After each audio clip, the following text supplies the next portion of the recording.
Hello everyone and happy Easter. I'm Michael. I'm Luke. And we are so pumped for what's about to happen here today. Before we get started though, there's only one thing that you need to know. Easter Jam is for everybody in your family. Yeah, so if you're a teenager, this is for you. And if you're a college student, this is for you. And if you're younger than that, this is for you. We're about to have a great time and we need you to lead the way. So adults, buckle up. We're about to do Easter like we never have before. No matter who you are, we want you to know that Easter Jam is for you too. The only way not to have fun is to not participate. So look around. Is anybody from your home missing? Go ahead and hit that pause button and get them right now. We're gonna get started in 3, 2, 1. Easter, a time for fake grass, plastic eggs, these things, chocolate bunnies, and people dressed as bunnies. And then there are the weird parts of Easter, like fake grass, plastic eggs, these things, chocolate bunnies, and people dressed as bunnies, which is interesting. But what does all this stuff have to do with Easter? And if this holiday is about more than candy and wearing uncomfortable clothes to church and lunch with your relatives, what makes Easter happy?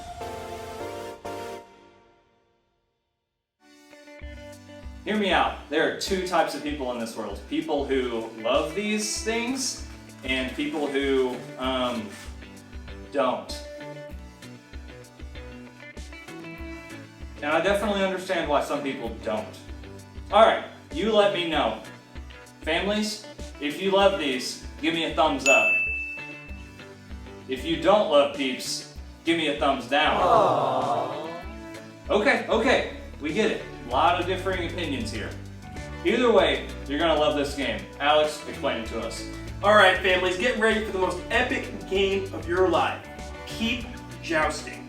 First, I'm gonna explain it. So don't worry, we're gonna explain it first, and then we're gonna get started. So let me explain. Break up into two teams, Team A and Team B. Two teams, those teams. Two teams. Alright, now assign a peep to each team. Dave, you get this peep. This is your peep. Okay. Alright, and this is my peep. Alright, now let's make it fun. You can get creative with this. Name your peep a special name. So what will you name your peep? Peep McStuffins. Peep McStuffins. Alright, and then I will name my peep Sir Sugarcoat. That will be my peep's name. And you gave more thought to your name than I did. Now that you've named your peep, get creative. Maybe draw on your peep. Dress it up. Whatever you want to do, let your creative juices flow. I'm not super creative, so mine's gonna stay like this. I wish mine had some armor, but I didn't have time to get that ready, so. Next, this is a critical point of the game. Here is your joust, your lightsaber, your sword, whatever you want to call it. That's what this is. Now the placement of the sword, joust, or lightsaber is critical. You gotta make sure you're doing this right. So you place it in the peep facing forward. Alright. Now social distancing is not needed in this moment. You want to make sure the peeps are close. Alright? Now here's the next thing. You're going to put these peeps in a microwave for 45 seconds. Wait. Don't let it go the full 45 seconds. Please. I don't know what happens when that happens, but I don't want to know. So make sure that you stop it as soon as the joust, sword, lightsaber touches the other peep. So you're gonna watch from a safe distance, make sure you can see the peeps inside the microwave, click start for 45 seconds, and watch as the magic occurs. Now, you can even cheer your peep on if you really want to. Yeah, do it. Make it fun, make it engaging, and maybe even set up a prize for your family. Say whichever side of the family wins, you guys win a prize, and maybe you guys get a whole box of peeps. I don't know. Maybe. But the first joust to hit the other peep is the winner. Get your game face on. We're gonna pause and let you guys get ready to go.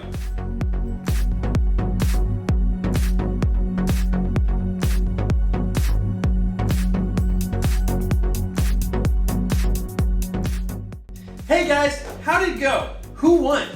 Dave won. I won. I told you guys. What was his name? Mine was Sir Sugarcoat. Oh, I don't even remember. Yours was McPuffins or Something like that. Yeah, Pete McPuffins. I don't know. Anyways, placement is everything, guys.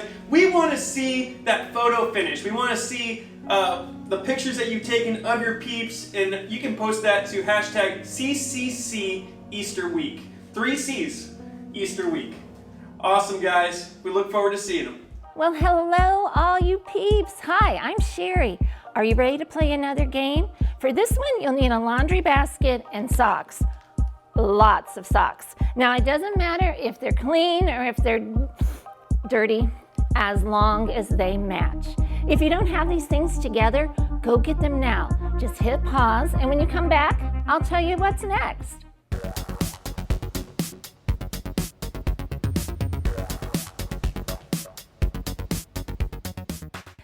Okay, everybody got your basket and socks? Okay, here's what you need to do. You're gonna need 2 people to play, or you can do 2 equal teams, and you're gonna need a scorekeeper. Okay, point to whoever is doing it. You guys got it? All right, here's what you're gonna do. We are gonna play the Great Easter Egg Throwdown. Well, I'm not really sure why it's called a throwdown, because you're not really throwing them down.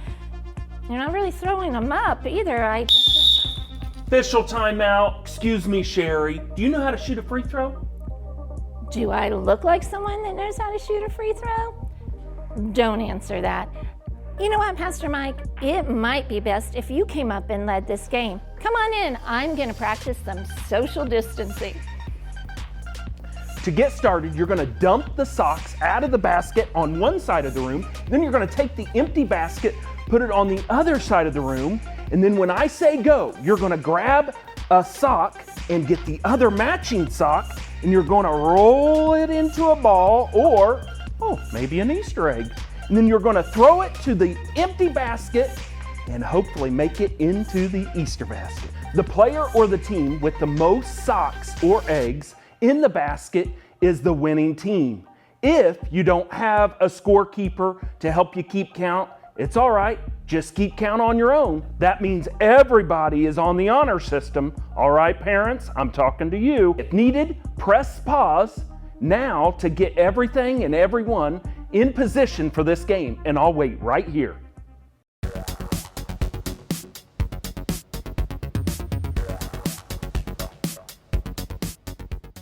Everybody ready? Great. We're putting 1 minute on the clock. The Easter egg throwdown is about to happen in 3, 2, 1, and go.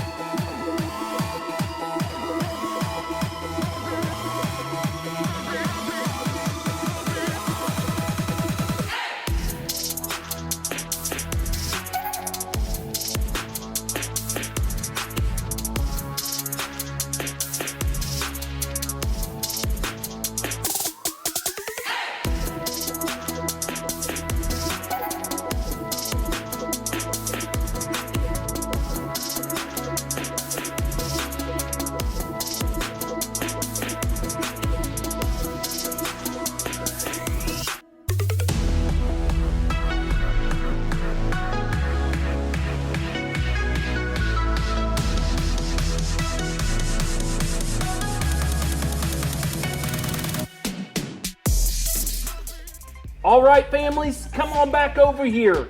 Who won? Wow, okay, that was wild. And the winner gets a pair of socks, or maybe melted Peeps, or maybe not. Or maybe something else. Hi, I'm Randy, and I hope you are having so much fun today. We are celebrating because it's Easter. And if you don't know much about Easter, that's okay. We're talking today about why today, maybe more than any other day, is a happy day. But before we get to that, I know that you have some friends and family members who would love to hear from you. They would love for you to give them a big happy Easter. And so we're going to give you 3 choices. The first thing you could do is you could Happy Easter! Pretty simple. Just run out in your neighborhood and yell Happy Easter. Or you could pick up one of these devices, select a few people, type your message, add an emoji if that's what you kind of like to do, and hit send. Or your third option would be to FaceTime your grandparents. Say, Happy Easter, hi, I miss you. Of course, I think your grandparents will probably look a little more excited to see you than they do. All right, that's all there is to it. So your choices will come up on the screen. You push pause, look at those, pick which one you're going to do, and go out and give your peeps a happy Easter.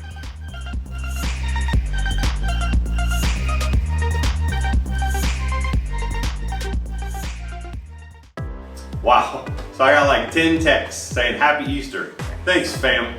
You know, we're celebrating Easter a little bit different this year, but you know what? It's still gonna be a happy Easter.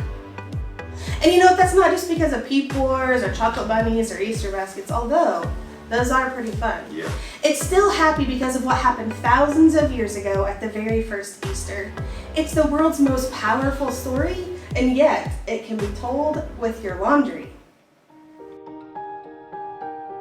In the beginning, God created everything.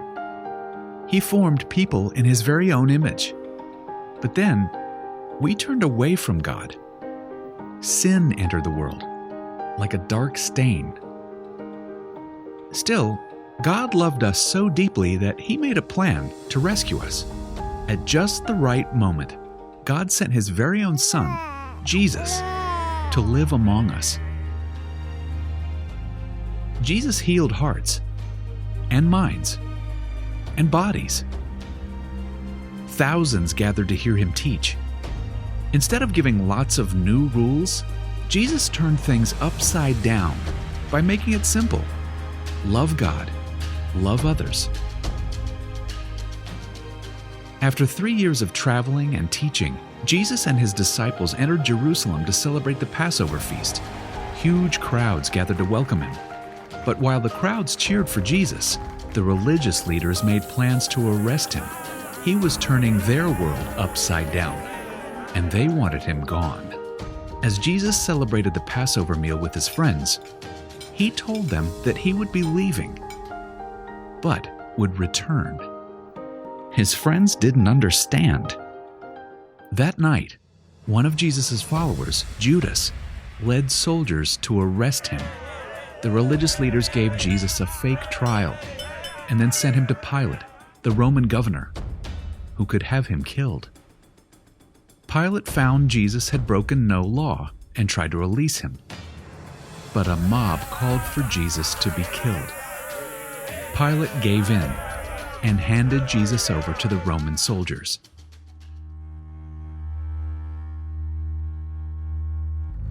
Jesus was forced to carry the heavy beams of His own wooden cross.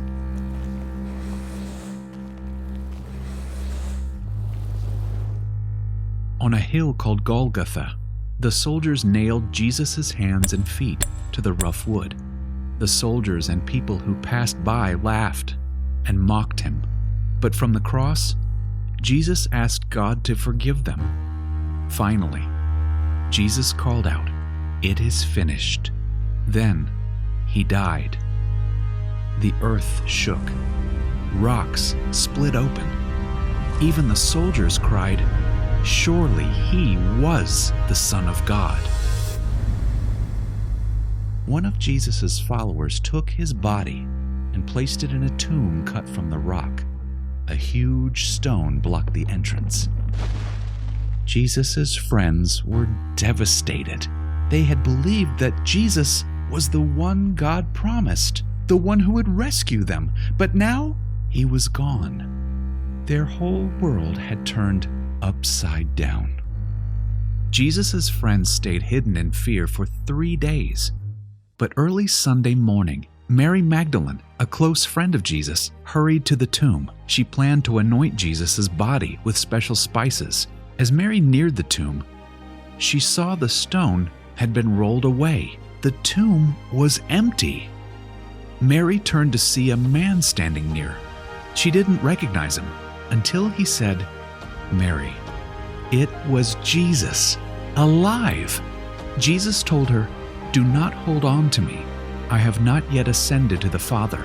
Instead, go to those who believe in me." Jesus, God's Son, became like us to lay down his life.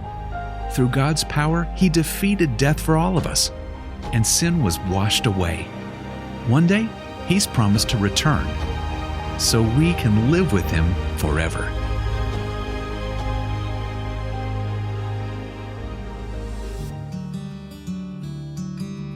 Man, every time I hear the story of Easter, it just amazes me. It gets to me that God loved us so much that he sent Jesus to show me that we can go through anything because he's greater than everything we'll ever go through.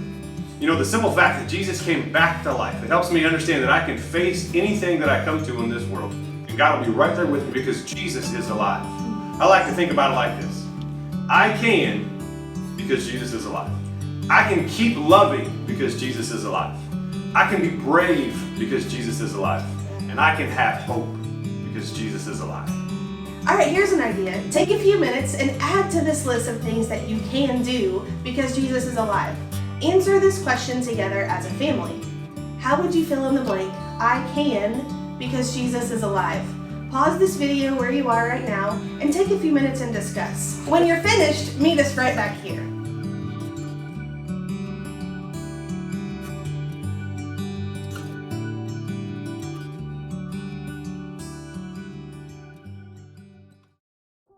Awesome. I love conversations like these because remembering what God has done in the past helps me to trust him with what's going on in my life right now. I hope that's true for you too, and I hope you spend the rest of your day making happy memories with your family. To get you started, here's one last challenge. For this one, you'll need to decide who is the technology genius in your house. Maybe it's your dad, your sister, or an 8th grader. Either way, decide who that person is now and everyone point to them. Got it? Awesome.